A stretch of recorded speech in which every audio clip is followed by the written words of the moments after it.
I, 32, lost my wife, Lily, 30F, 2 years ago in a drunk driving accident. Losing her shattered my world, and I've been trying to pick up the pieces ever since. My family, though, has never really understood what I've been going through. To be honest, they never fully accepted my marriage to Lily in the first place. When we got married, my grandma gave me a necklace that's been passed down in our family for generations.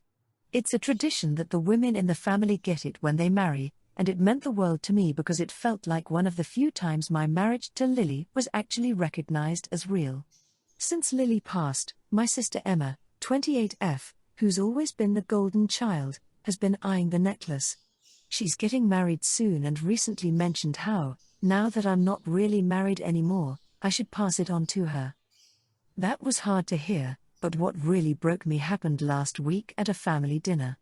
We were talking about her wedding, and she made a joke about setting me up with one of her fiancé Luke's, 35M, friends. I felt uncomfortable, but tried to brush it off. Then she said, "At least Lily won't be there to haunt you if you hook up with someone." I couldn't believe she said that. I didn't even know how to react, I just sat there. Later, when I told her how hurtful it was, she rolled her eyes and told me I was being too sensitive, that I needed to stop being so depressing and lighten up. Then she brought up one of her bridesmaids, Sarah, who had a crush on me even when Lily was alive, and suggested I have some fun with her at the wedding. As if my wife hadn't mattered. I told her there was no way I could come to the wedding if that's how she feels about Lily and my grief. Things escalated from there. Emma accused me of being dramatic and said I was ruining her big day over one little joke. My parents took her side, saying I should just let it go and show up to support my sister. They even mentioned again how I should give Emma the family necklace, saying that since I'm not using it anymore, it should go to her now. Since then, I've been bombarded with calls from my parents, Emma, and even Luke. They've all told me I'm selfish, that I need to move on and stop holding onto the past. Luke even said I should be grateful my family didn't disown me when I came out, as if I owe them something for barely tolerating me. Now, I'm questioning everything. Am I being unreasonable for not wanting to go to her wedding after all this?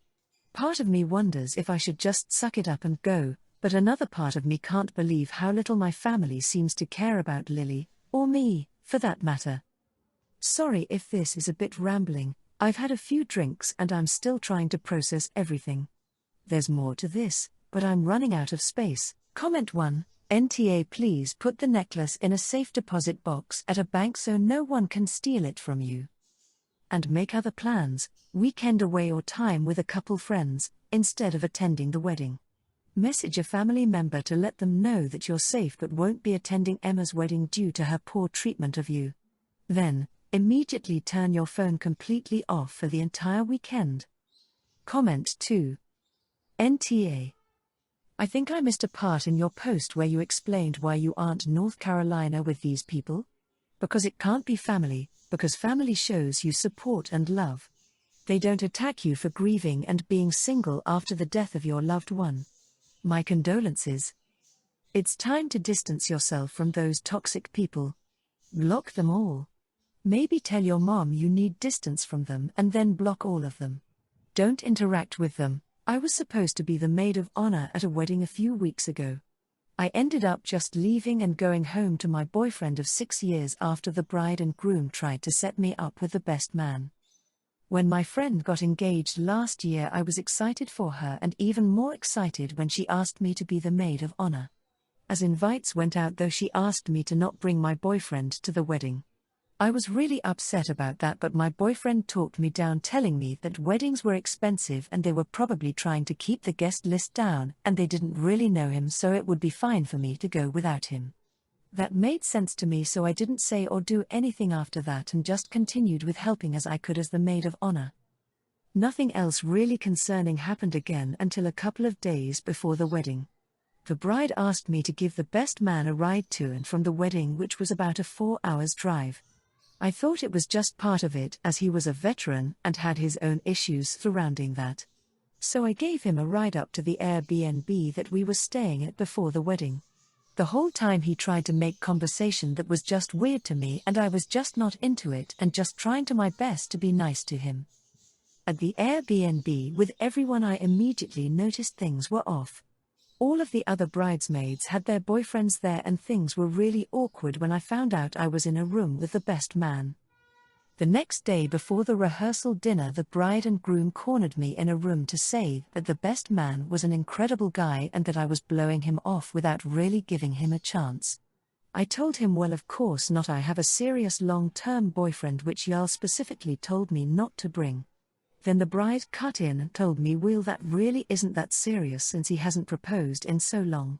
I argued back that was because we were both still in school. We continued arguing for a little while before I finally just said, forget, I'm going home. I got called all sorts of awful names going out of the room and packed up and left. I got a lot of calls on the way home which I ignored until my boyfriend called.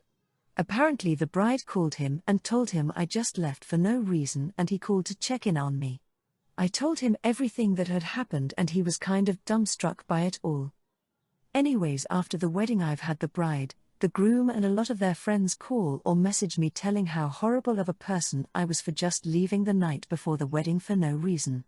None of which were receptive to my side of things, and it's starting to worry me that maybe I overreacted by just leaving like that. Anyway, comment 1. NTA. Once they made you share a room with the guy, they lost any potential grace I might be willing to grant them for wanting the best for you. They stomped all over your boundaries and your relationship. They're not your friends. Comment 2. NTA. This is incredibly weird and disrespectful behavior on the part of the bride and groom, who should seemingly have enough going on without trying to play matchmaker to people who already have matches at their own wedding. Try not to let it get to you, block who you need to, and know that in 5 to 10 years, this will be a great story.